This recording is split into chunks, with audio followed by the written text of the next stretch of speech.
Hey everybody, welcome back to my garage. I was looking for a quick little project for the weekend. My niece and my sister brought me some wood blanks for the holidays for Christmas. So I have this 3 inch by 12 inch mango block between centers. I'm going to turn a little vase out of it this weekend. Um, the size is a little bit off for my jaws. I could either turn this way down to make a tenon on here, or use the square and stick it in my power grip jaws. So I think that's what I have it marked out for. I'll use that. But first step is getting this round, so let's get going.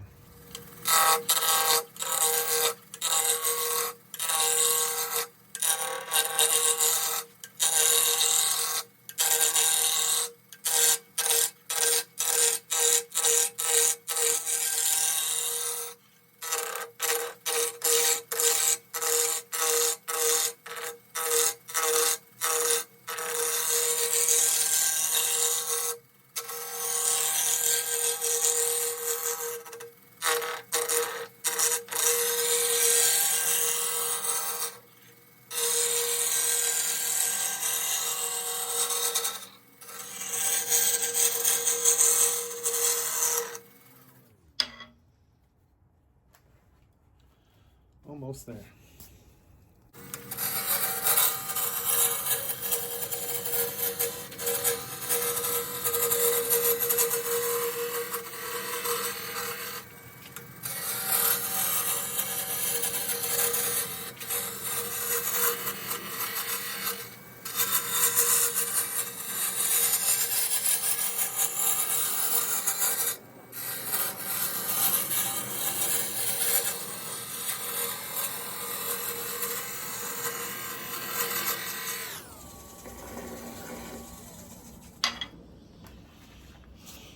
All right, I've turned it into a cylinder. Yeah, I decided because just wasn't the right size for my power grip jaws, which can hold this long of a piece, this long of a blank appropriately. I just turned this down and left this square here. Kind of used my parting tool and then the roughing gouge to get a good break here. But this square portion, even though I turned off the corners, will fit in those power grip jaws very well and support all this. Yeah, it's nice and round now. Maple, this mango is very dry, brittle, softwood, porous, open grain, which kind of makes sense, but it should come out pretty good. That'll turn out. That's the only knot I see, so it should be pretty interesting.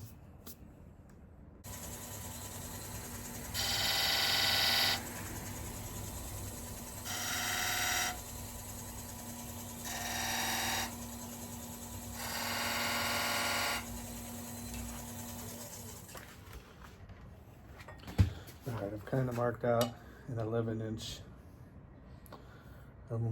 vase. Assuming I'm going to take off a 1/4 inch off the top because it's got some kind of sealant on there. And this will be, it'll obviously curve in, but this will be the top of it. And then this is going to be the main part of the neck, and then it'll start sloping up to the base and eventually scale it down and part it off down here somewhere.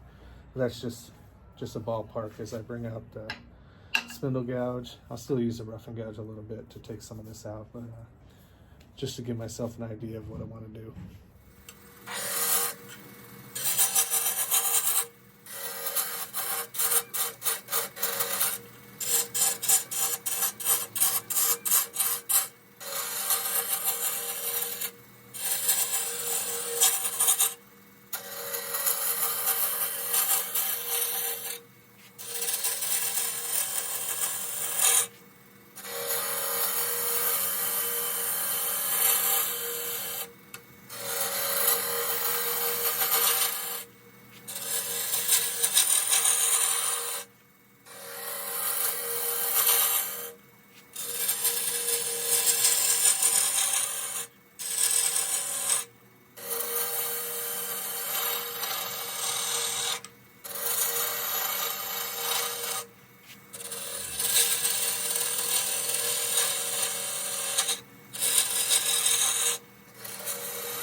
working on shaping the top. Obviously I'll flatten that off later, but a little bit flat. I want to taper it a little bit more, and then I'll bring this in. I'm just working on this very top part right now.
There we go.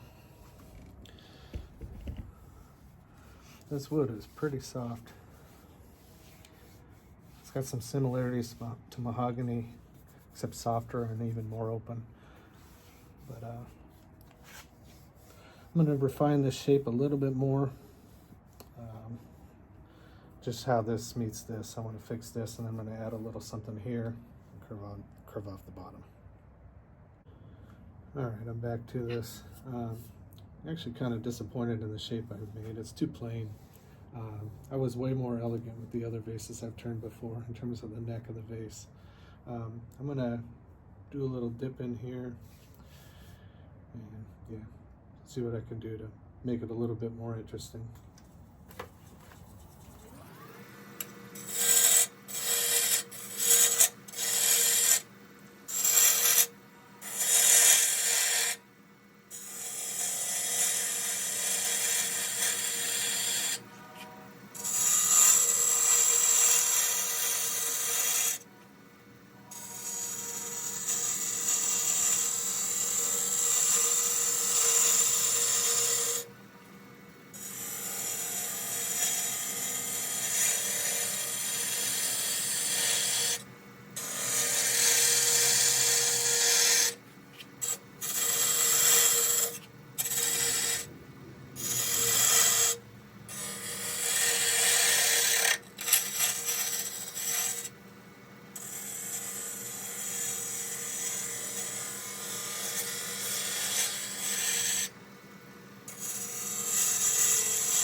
Yeah, I'm not happy with this. I'm gonna keep fine tuning this. I screwed up this shape.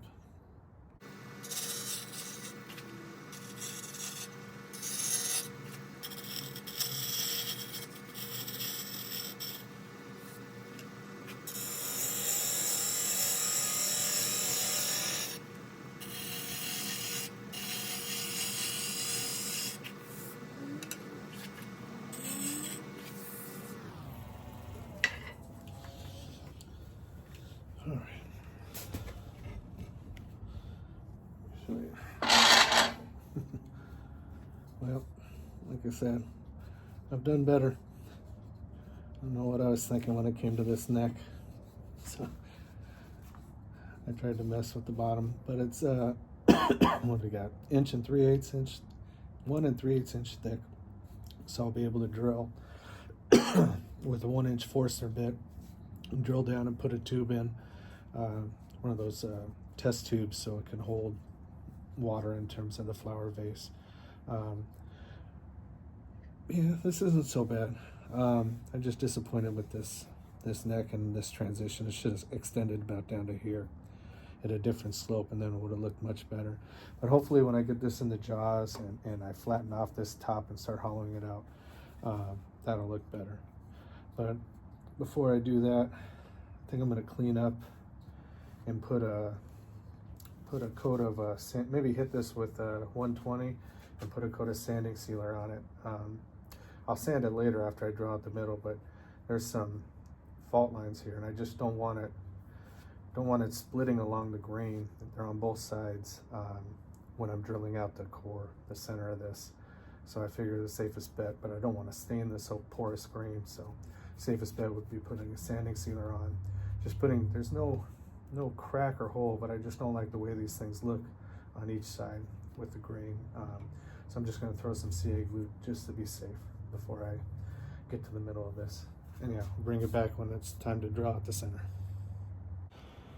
All right, I'm back the next day.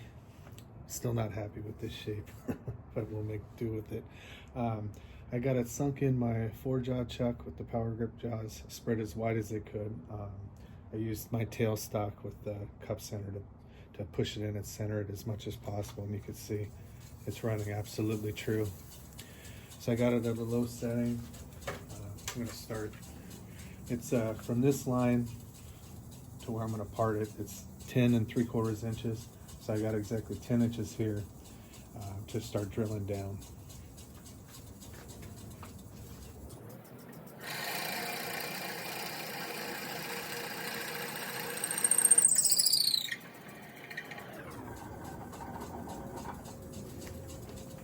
Just go little by little till I work it the whole way.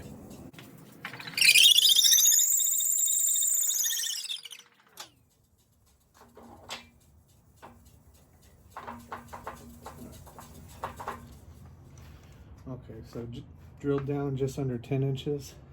Next step, we'll get a Forstner bit on here.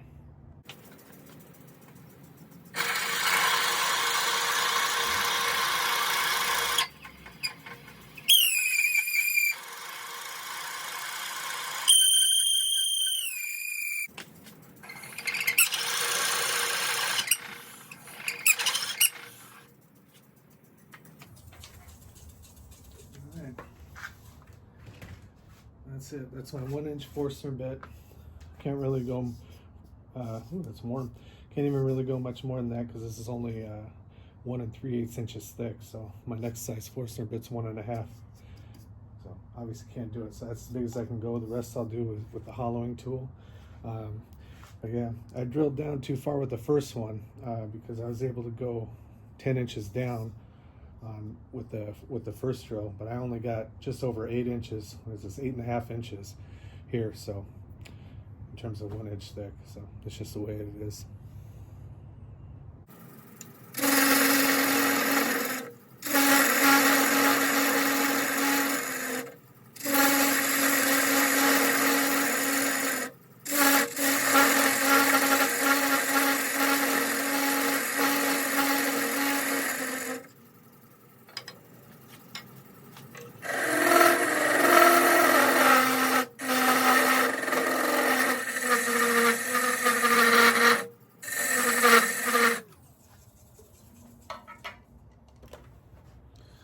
That's what I was worried about. It's kind of jumping around a little bit. It's not as secure as it should be. I'm going to work on that.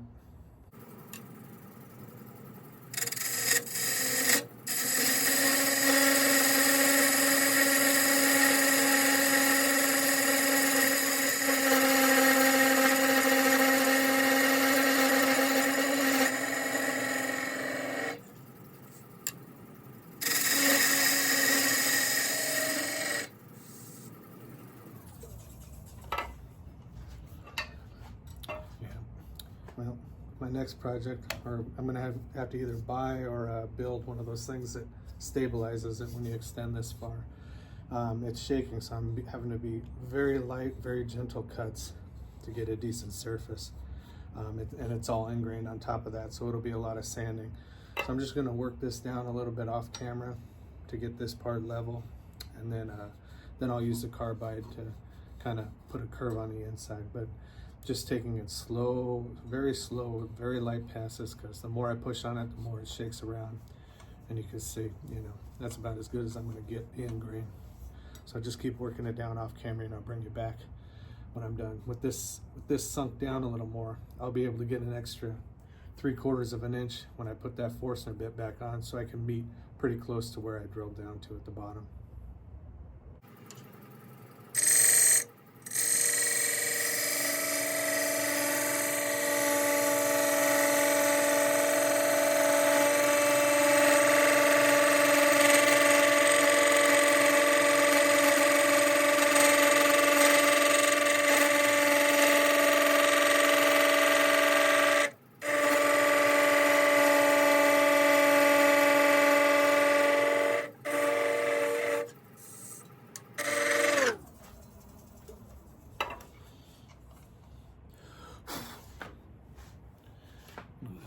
Shows this.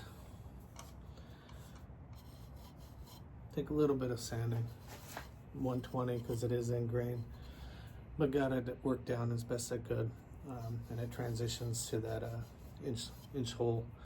So I'm gonna get the Forstner bit back on here.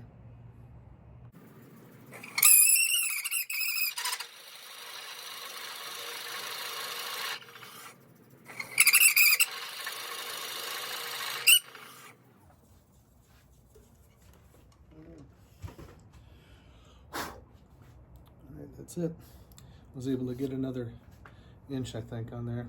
I'll check it out, check the depth in a minute, but that's pretty much the vase. Oops, there's a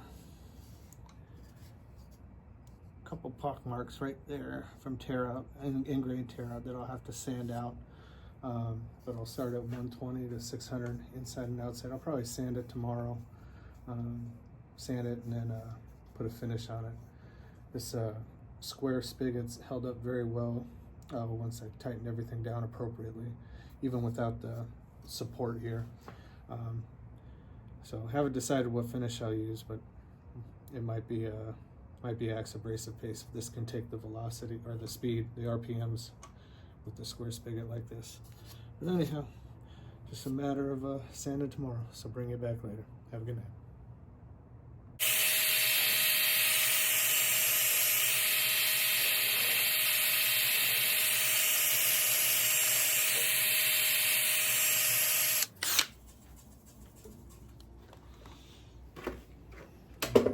The inside of the vase isn't all that important, but I do sand it. This is 120 grit on a dowel. As it's spinning this way, that's spinning the opposite, so it's flapping, sanding, just smoothing out the inside. Then I have another dowel with a lighter grit that I'll just smooth out the inside. Then I'll sand the outside by hand. I'll also have another dowel. Well, I won't show this on camera, but just so there's a finish on the inside, I'll stick a rag with tried and true or something down there with a dowel and spread it around on the inside. But I tested this. This is firm. It holds good up to 1200 RPMs. So everything I can reach here, and on the outside I'll finish with axe abrasive paste and wax. Anyhow, we'll bring it back as I progress on this today.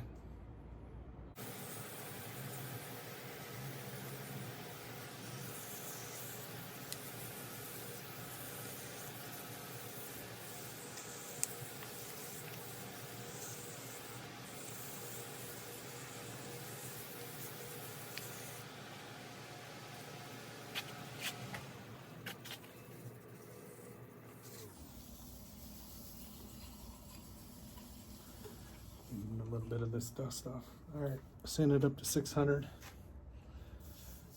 Perfectly smooth.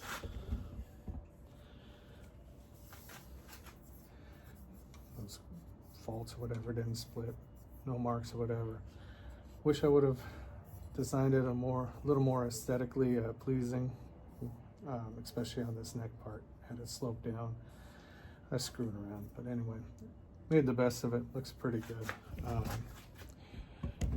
The hole goes all the way down and just about meets sanded as well. So pretty much flawless. Next step, guess I'll put sanding sealer on it.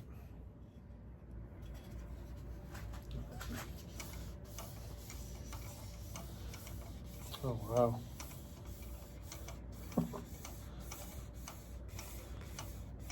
Wow, that sure makes it come alive, huh? Zinsser shellac-based sanding sealer. I'll knock it back with steel wool afterwards.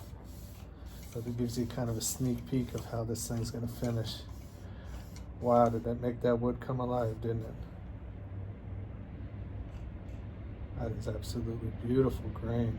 Wow. The colors and all that. It's pretty fucking cool. Excuse my language. All right, happy about that. All right, bring you back when it's time to put a finish on it.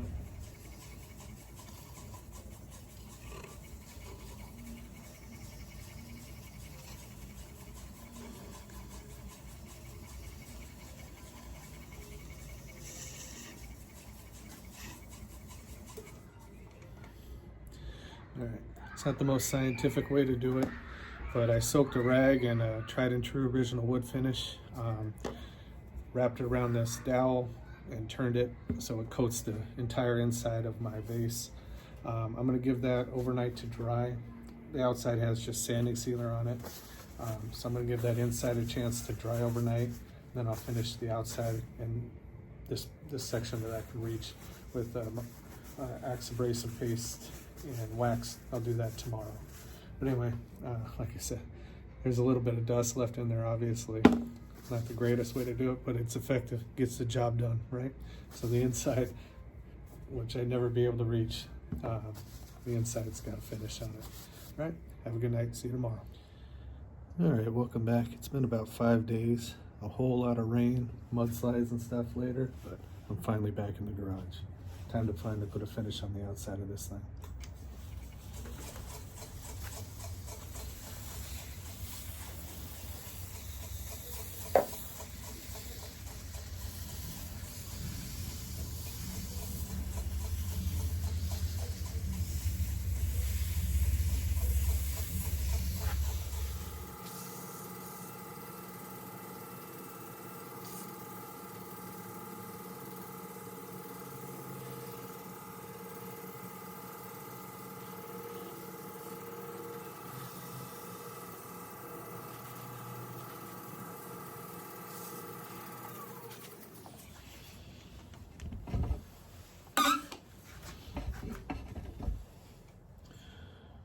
This is amazing wood.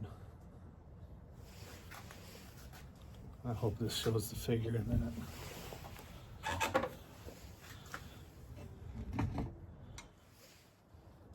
What killer grain. I really wish I would have done a better job aesthetically with the shape. Wasn't the best wood to work with. But wow, is that beautiful. Just gorgeous. Yeah. Back soon. Time to part it off.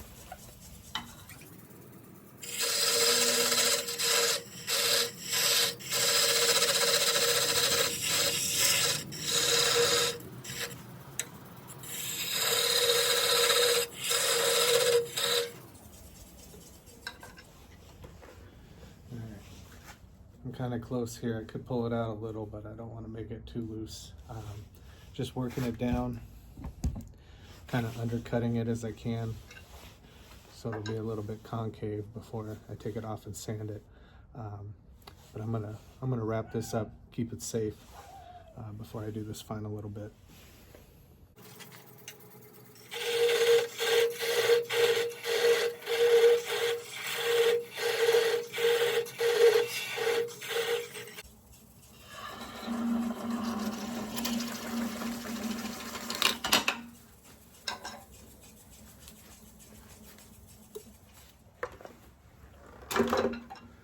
Wasn't pretty, but at least it didn't break.